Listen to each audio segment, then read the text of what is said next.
अस्सलामु अलैकुम वरहमतुल्लाहि वबरकातुह। क्या आप जानते हैं एक ऐसी कौम भी गुजरी है जिसने तारीख़ में पहली बार एक ऐसा गुनाह किया जिसने उन्हें हमेशा के लिए इबरत बना दिया। यह है हज़रत लूत अलैहिस्सलाम की वो दर्दनाक मगर सबक आमोज़ कहानी जो हमें झंझोड़ कर रख देती है। हज़रत लूत अलैहिस्सलाम अल्लाह के नबी थे और हज़रत इब्राहीम अलैहिस्सलाम के भतीजे थे।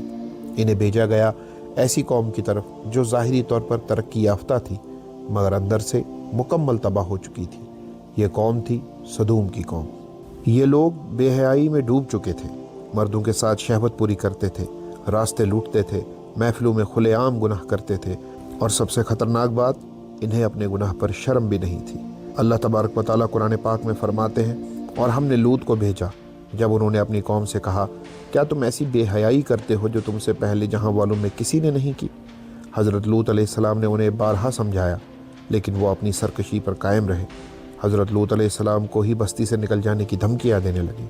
हज़रत लूत अलैहिस्सलाम ने उन्हें बारहा समझाया, नसीहत की, रोका, लेकिन उनकी कौम ने कहा, लूत और इसके घर वालों को शहर से निकाल दो, ये बड़े पाकीज़ा बनते हैं, यानी नेकी करने का हुक्म देते हैं और जुर्म से रोकते हैं। इनकी कौम इस कदर हठधर्म थी कि उनकी कौम में से चंद लोगों के अलावा कोई उन पर ईमान न लाया, यहाँ तक कि उनकी अपनी बीवी भी उन पर ईमान नहीं लाई।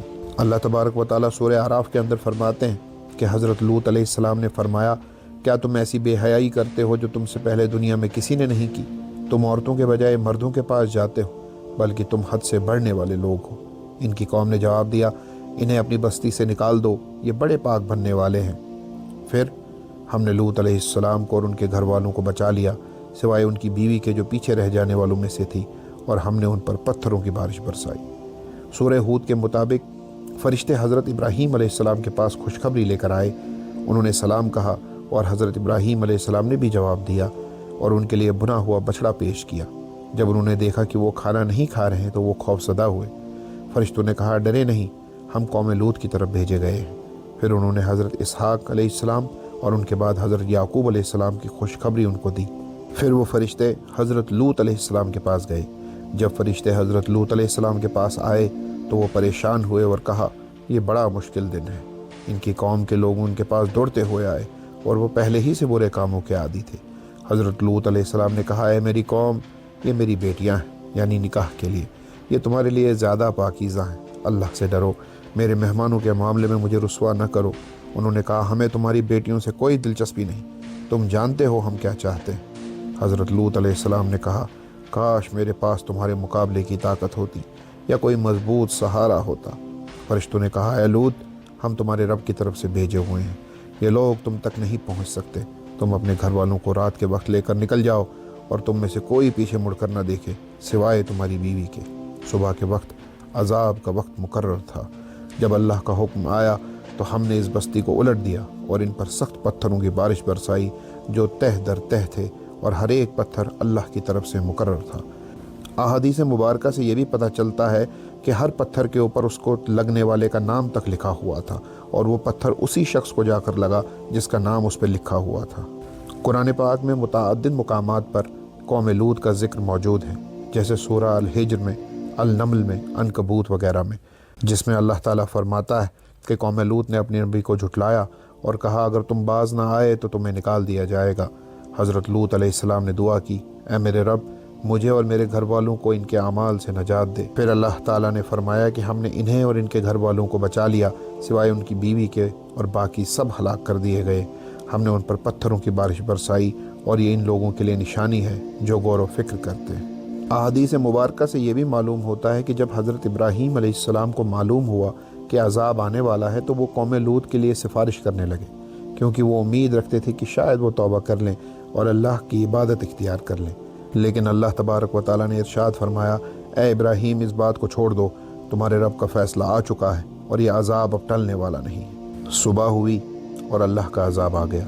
ज़मीन उलट दी गई, बस्तियाँ आसमान तक उठाकर फेंक दी गई, आसमान से पत्थरों की बारिश हुई, हर पत्थर पर एक गुनाहगार का नाम था। हज़रत लूत अलैहिस्सलाम की बीवी पीछे मुड़कर देखने लगी और चीखी, हाय मेरी कौम। इसी लम्हे एक पत्थर इस पर गिरा और वो भी हलाक हो गई। वो इलाका आज भी मौजूद है, एक मुर्दा समुंदर की सूरत में, ताकि लोग इबरत हासिल करें। اس واقعے میں اور اس سے پہلے گزری ہوئی جن کہانیوں کا ذکر میں آپ سے کر چکا ہوں، آپ نے غور کیا ہوگا کہ اللہ تعالیٰ بارہا لوگوں کو بچانے کے لیے اور لوگوں کو بخشنے کے بہانے تلاش کرتا ہے۔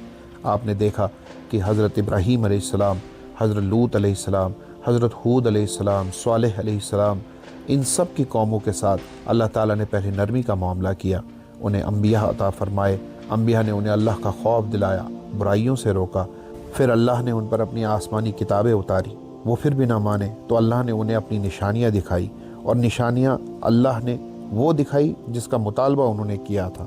اس کے بعد جب وہ ہٹ درمی پر قائم رہے اور گناہوں کو پسند کرنے لگے اور نیکی سے دور رہے، تو پھر انبیاء نے دعا کی کہ یا اللہ میری قوم میری بات نہیں مان رہی، پھر اللہ کا عذاب آیا۔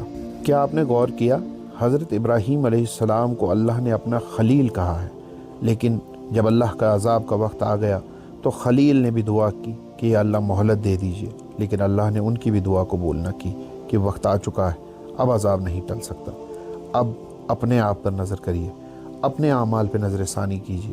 کیا قوم لوط، قوم عاد، قوم سمود، ان لوگوں سے جو گناہ سرزد ہو رہے تھے، کیا وہ ہم سے نہیں ہو رہے ہیں؟ کیا ہمارے اس دور میں نہیں ہو رہے ہیں؟ کیا ہمارے پاس وہ لوگ موجود نہیں ہیں جو ہم کو صبح شام اللہ کا ذکر سنا رہے ہیں، اللہ کے عذاب سے ڈرا رہے ہیں، اللہ کے انعامات یاد دلا رہے ہیں، صبر و توکل کی جزا اور اس نفس کی خواہشات کی غلامی کی سزا کے بارے میں بتا رہے ہیں، لیکن ہم ٹس سے مس نہیں ہوتے؟